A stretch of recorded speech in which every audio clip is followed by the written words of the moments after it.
Welcome to this episode of Video Drone by DIY3DTech.com. We're going to fly in a freighter out here. I think it's the Elgawood. I've already done my checks of air map and my maintenance checks. So I'm going to go ahead and I'm going to try getting this guy up in the air. And so we've got it up in the air. We've got video recording starting. We're going to focus the screen. And we're kind of facing out in the sun, but I'm going to take this guy out. And we're going to get some altitude on him. And there's the ship. I'm going to kind of get some distance on it. Get it out there a little bit. And I want to take it up a little bit more. And I'm up about, I want to get up to about 150 feet. And I want to use the native resolution on this a little bit. Oops, I want to bring it back down a little bit more.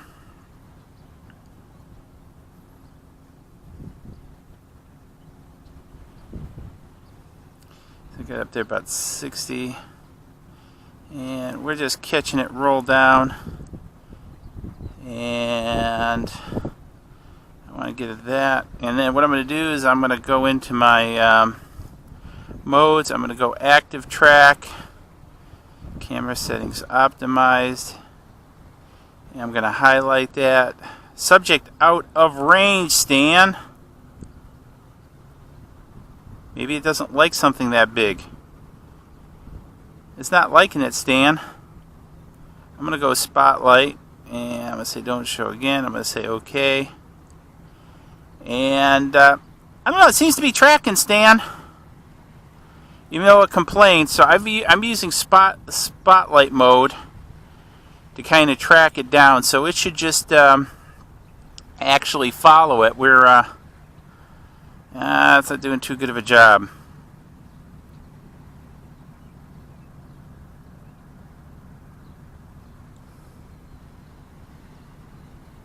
Not doing too good of a job, Stan. I think this thing is just too big.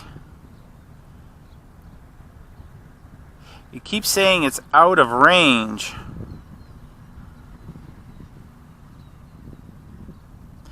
So, well, Stan, there we go.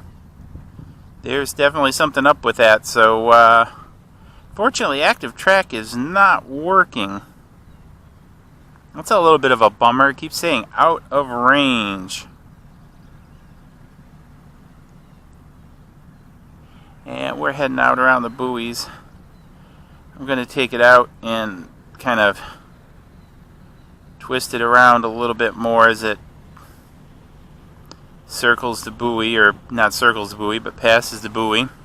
Got a lot of fishing boats out here today. And so we'll just kind of have to do it the old manual way. That's rather disappointing. I think it's just simply too big of an object. I think it's more meant for people, cars, that kind of stuff, not quite ships. So, note to self, Activetrack, at least spotlight mode, doesn't seem to work. Well, even just Activetrack in general, it didn't seem to want to select the object. It kept saying out of range. Beautiful views, though.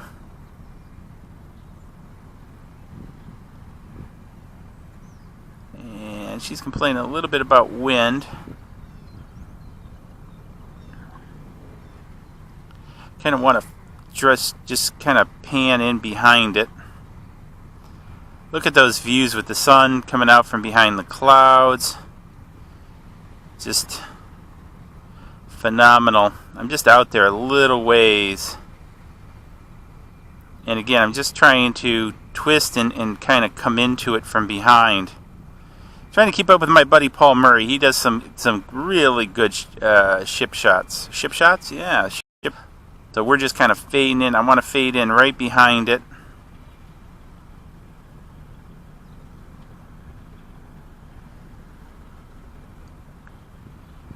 Boy, you can just hear it.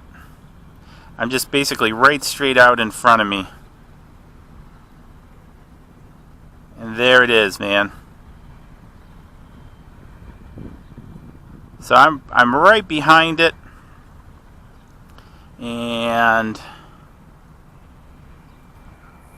one of the things too, while we're kind of watching it go down, so I'm back to using the Galaxy Note 5, which has the stylus built into it. And I've started using that more with this phone. And it's a nicer experience, especially with the smaller screen. So I've been pretty happy with it. I just have to really keep mental note not to misplace it. Now, it does pop into the phone. But sometimes, when you get in a hurry, you just kind of throw it in your case and that kind of stuff. But the stylus is actually working pretty good, especially for kind of getting the smaller stuff on the screen, like with Activetrack and that. We're just kind of watching this thing fade down. And just kind of like beautiful views this morning. Sun's coming up, sun's past some clouds. We got another ship coming up. And I think I got plenty of battery for it. So I think we're going to get a twofer. This one is really an interesting critter. So I'm going to actually turn this around and see if I can get it. There it is. So I'm going to fly back up this way and get myself in position for this guy.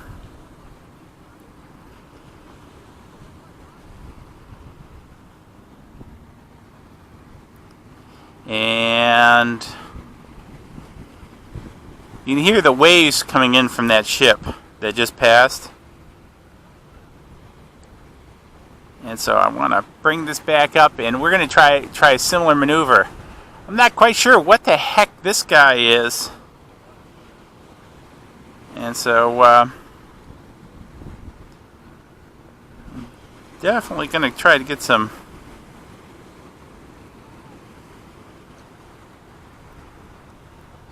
He's a little bit further out there in the channel.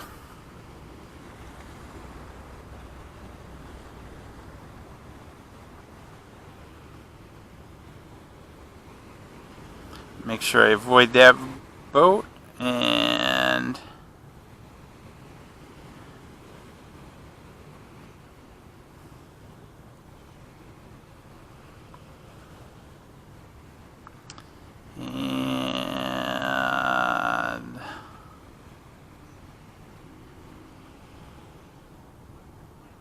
I want to try to create an intersecting route to this guy. And I want to hit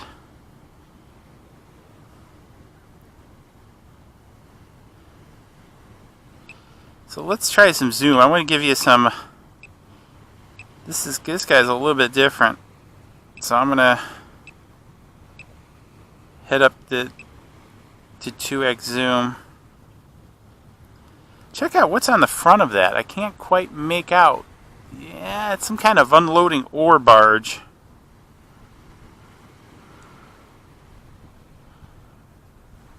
It's definitely a barge because it has a tug pushing it. And I'm not sure what the heck this one is. So we definitely got a twofer here.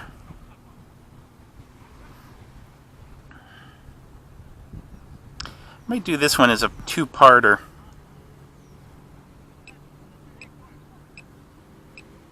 So as this is panning in closer,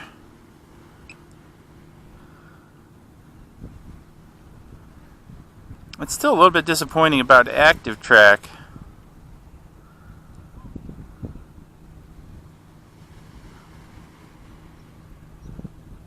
Just look at it against that sun, so I'm just kind of tapering it back in.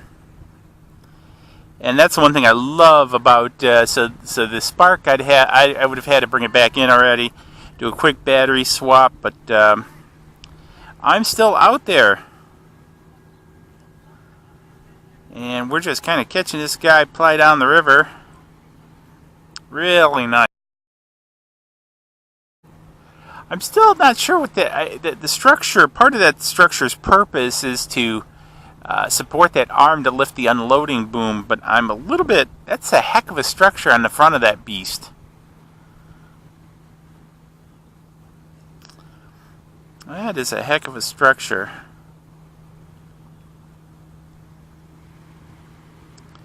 And I'm gonna kind of do the same thing with dropping in behind this guy a little bit. You can see the pleasure boats out there in comparison to this gargantuan monster. Boy, she's a big one. So I'm not sure what she's carrying. She's self-unloader, so she's sitting pretty high in the water, so I'm assuming it's probably empty. Because she is sitting pretty high. Or maybe she's just carrying grain or something like that, something that's not very heavy, like an aggregate like limestone or iron ore or something like that. And so I'm going to just kind of push out there. But she is plying out there a little bit further than the other one.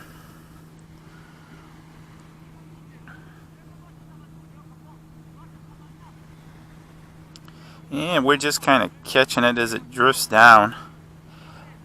I think, well, I don't know. It's coming in pretty close to the buoy there, so I'm going to kind of pivot the buoy.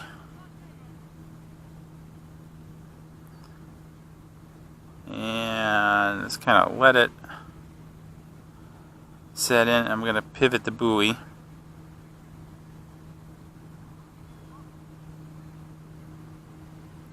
What I do is I also use grids, and I've got my grid actually locked onto the ship. And so I'm using that to sort of measure my yaw. So again, we kind of... So we'll do some zoom in on it. As it plies downward into the bridge. We got a lot of zoom ability. Still, DJI, if you're listening, man, I would love a smooth zoom. So, Mavic Pro 2, smooth zoom. Let's start a write-in campaign to DJI. With that 1-inch, you know, if they come out with a 1-inch sensor on the 2, smooth zoom, you know, there's a ton of features that they could really build into it that are more software oriented. You know, because instead of this binning jump like this, I mean, even if they created a smooth transition that took a few milliseconds, that would be worthwhile in itself. So, and again, I'm up to 2. So I'm just going to sit here a minute, and we're going to kind of watch it float down the river.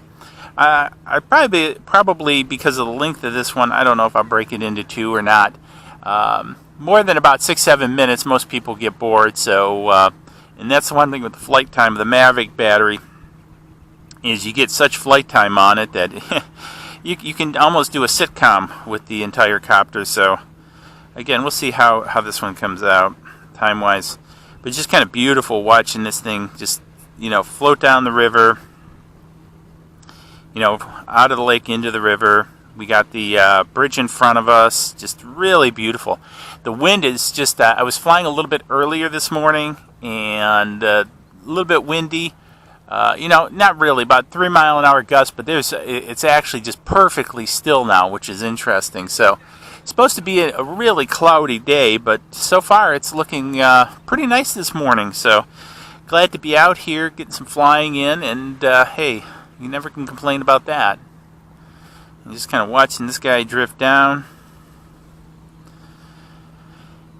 And watching the boats. Just a beautiful day to be out here. So it was a little bit chilly this morning. It's warming up. It's probably in the higher 50s now. When I got out here this morning, it was about 43 degrees. It was a little bit chilly. And like I say, we had a little bit brisk winds. You know, 3 to 4 miles an hour. But, you know, enough with that 43 degrees, it was, you know, definitely a bit chilly. Look at the color on this. This is just fantastic. So, really happy with this. And but anyways, it's really shaped up to be. It looks like a pretty nice day. So, I might actually later today work on cleaning out the garage or something like that, or getting it started. I've got a 3.5 car garage, and I don't think one day is enough to clean it or devoting that much time to cleaning it, but hey, you got to get started sometime. But yeah, it's probably one of those days where it's like the official kickoff of spring. I've already done some spring cleaning, but anyways, she's just sitting down there going underneath the bridge now. Just phenomenal views. And I want to kind of gimbal up a little bit to kind of capture that and frame this up. And we see this whole, just really get a wide shot of it. So, and keep in mind, this is 2x zoom that we're looking at here. So, nice framing potential. I wish you could also get the, even if it dumbs down the resolution on the still camera, it would be nice to do this. Now, I know you can crop it. Maybe I'm just getting particular. Because there is a lot here. I think, what is it, like a 12 megapixel? I can't remember. Image. So it gets a pretty good image. But again, I'm really hoping for that 1-inch sensor on that Mavic Pro 2. And some really nice additional software features in the camera. But as mentioned earlier in this video, we've dispelled the myth. Can't use Activetrack on the ships. It just seems to be too large of an area for it to track. Maybe I'll try a smaller portion on an upcoming ship. And this one is just kind of heading down. Getting a little bit closer to low battery.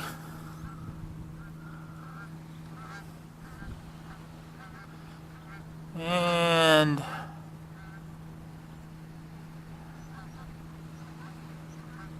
she's just flying down there. I'll let it sit until we hit low battery. It's just, man, I'm enjoying the views out here this morning. It's just great. Not too much happened on the beach. We got a few beachcombers, which is typical. A few fishermen out here, which is a little bit atypical, but it is Saturday morning. So usually if I come out here during the week, you really don't see that. And again, it's just kind of setting down there.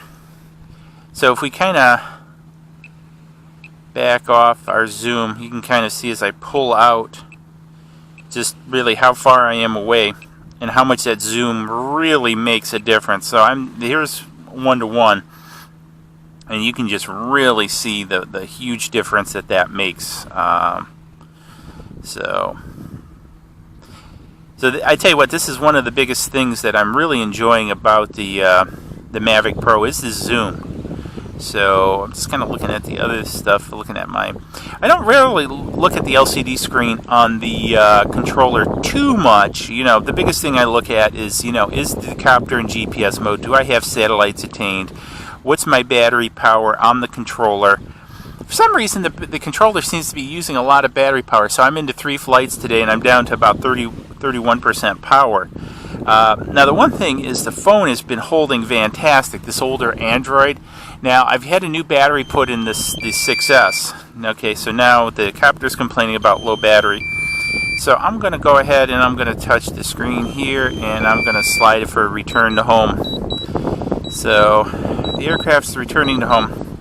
So what was I saying? But the battery on this thing, so I've got 3 flights, and I've still got good battery on the phone itself. So they must have really kind of optimized the Android code, because I was having a few issues with battery performance, but now it's just like, stellar. So I really can't complain.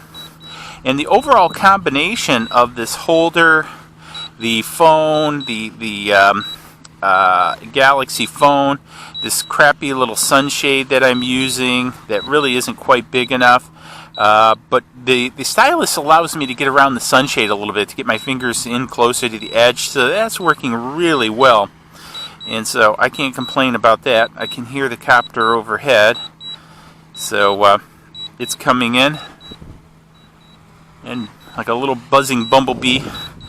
This thing is pretty quiet for what it is, so I can't complain about that. I've heard a lot of folks say that the Mavic Air is rather noisy, and I'm thinking with those fixed props and why the fact of the fixed props would make it noisy, I'm not sure.